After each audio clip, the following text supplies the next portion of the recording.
que empezaron este proyecto, lideramos un grupo de gente que tiene su corazón puesto en la librería. Hoy es el cumpleaños de la librería, hoy hace 4 años que abrimos la librería. Y le dije antes a Gustavo, y lo único que voy a decir es que no hay nada mejor para nosotros que festejar el cumpleaños con una presentación de libros. Así que los dejo en compañía de Gustavo y de Carlos Ares, que nos va a deleitar con su entrevista a Gustavo sobre un libro muy importante. Y bueno, como dije, lo mejor de todo es festejar presentando un libro. Muchas gracias. Hola, buenas noches. Gracias por venir. En las presentaciones de libros siempre hay muchos discursos y demás. Me parece mejor. Como nosotros somos periodistas, la conversación nos importa más, la entrevista, así que no vamos a hacer esas presentaciones largas. De todos modos, vamos a cumplir con lo que corresponde. Les presento el libro. No solo se los presento, sino que además, modestamente, se los recomiendo porque lo leí y además porque conozco al autor. No siempre un libro periodístico es confiable. En este caso sí, yo conozco a Gustavo Sierra desde hace, digamos, cuántos años, pero lo conocí trabajando, es decir, éramos compañeros de trabajo, y puedo dar fe de, por lo menos para mí, es uno de los periodistas en los que confío. Y hoy decir eso ya es mucho, ¿no? Confío en que su trabajo es serio, que es riguroso, que es un tipo que no se va a dejar llevar ni por manipulaciones, ni por presiones, ni por prebendas, que es un tipo que, más allá de lo que piense, siempre pondrá por delante los hechos, los datos. Es decir, es un periodista.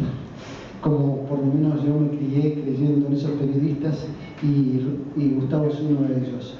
Con relación al libro, y esto me parece que es lo más importante, yo no se lo voy a contar el libro, se los recomiendo porque es para empezar a entender lo que nos pasa y de lo que recién hoy estamos teniendo idea a través de algunas manifestaciones.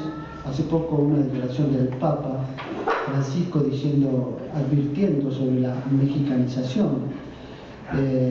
Hace poco unas declaraciones de alguien que habla de territorios liberados acá nomás, a 6-7 kilómetros del centro de la ciudad. Entonces todo aquello que eran los fantasmas y lo que se dice y demás, y que siempre tendemos es tanto el horror de lo que se cuenta, que siempre tendemos a decir, bueno, no es para tanto. Yo les recomiendo que para entender cómo llegamos a esto, este es el libro. Particularmente dentro de un contexto del narcotráfico internacional donde las organizaciones, por ejemplo, como el Cártel de Sinaloa, tiene presencia en más de 80 países. Por lo tanto, estamos hablando de un fenómeno global. A propósito de eso, una información de hoy, del día de hoy, no sé si lo vieron, en Andorra hay una intervención en un banco en Andorra porque detectaron ahí, había depósitos del Cártel de Sinaloa. Sí, sí, están en todos lados y obviamente están en Argentina. En Argentina es principalmente un lugar desde donde se pasan grandes cargamentos hacia España, Francia, hacia Europa, pero también hay una ruta que está comenzando y que es muy importante, que pasa desde Salta hacia Chile, hacia los puertos del norte de Chile, para ir hacia Estados Unidos. En ese contexto, lo que ocurre es que en Argentina comienza a haber lugares de producción. Por ejemplo, en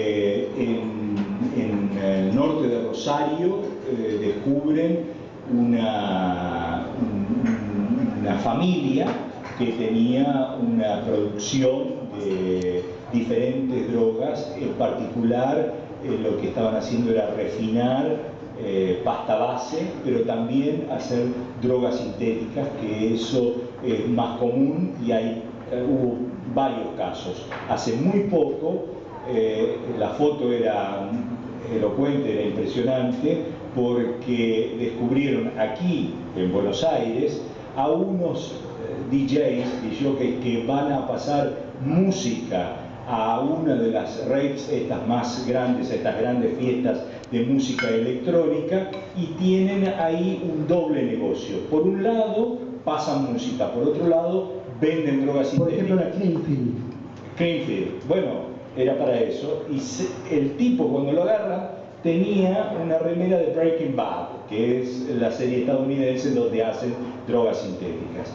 Es decir, que se ha visto en varios lugares, y en el norte, en Salta, en la frontera con Bolivia, un jefe de la gendarmería me mostró un lugar donde fabricaban pasta base y también refinaban la cocaína en grandes cantidades. Se necesitan hasta 500 kilos de hojas de coca para obtener 1 kilo de cocaína refinada de la mejor calidad. Y ahí, en ese lugar, en el medio del monte, había montañas de casi 20 metros de alto de hojas de coca. Es decir, que ahí se había refinado una cantidad muy, muy grande, y sabemos que ocurre en todos lados, pero particularmente digamos, el camino que está siguiendo en este momento la droga es pasta base peruana, de la sierra peruana. Cuando hablamos de pasta base, ¿qué es? Es lo que se obtiene en el primer trabajo de depuración de la hoja. Que consiste, perdón, digo para que entender, se ponen en grandes fosas las hojas, se aplastan, se le echa nafta. Se le echan diferentes químicos, no debería ser nafta, se hace de otra manera, pero los colombianos, para bajarle el costo a todo esto, empezaron a utilizar nafta.